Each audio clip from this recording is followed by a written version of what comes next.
দিল্লির লালকেল্লা ভারতের সেই সকল স্থাপনাগুলোর অন্যতম যার সঙ্গে ভারতীয় শিল্পের যোগ ঐতিহাসিক সূত্রে গ্রথিত।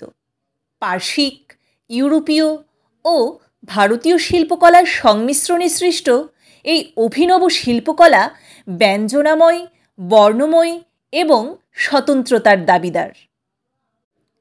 এই দুর্গের দুটি প্রধান দরজা, দিল্লি গেট ও লাহোর গেট। লাহোর গেট হল প্রধান দরজা। এই গেট দিয়ে ঢুকলে একটি লম্বা আচ্ছাদিত বাজার পথ পড়ে, এর নাম চট্টা চক।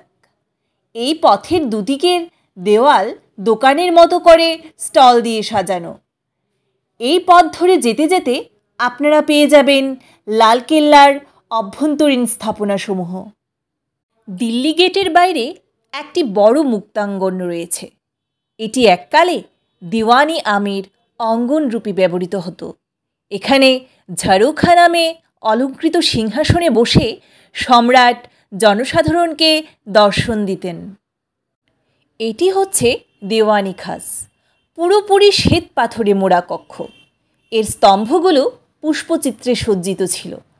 ভিতরের অলঙ্করণের কাজে ব্যবহৃত হয়েছিল প্রায় মহামূল্যবান ধাতুসমূহ। প্রাসাদের সর্বদক্ষিণে অবস্থিত কক্ষ দুটি ছিল জেনানা বা মহিলাদের বাসস্থান। ছোট কক্ষটির নাম মুমতাজ মহল এবং অপরটির নাম হল রংমহল। এই হচ্ছে মতি মসজিদ। এই মসজিদটি নির্মিত হয়েছিল অনেক পরে। 1659 সালে শাহজাহানের পুত্র ঔরঙ্গজেব ব্যক্তিগত মসজিদ হিসেবে এটি নির্মাণ করেন। এটি পুরো শ্বেত পাথরে নির্মিত। তো বন্ধুরা, লালকেল্লার এই ভিডিওটি কেমন লাগলো আপনারা অবশ্যই কমেন্টে জানাবেন।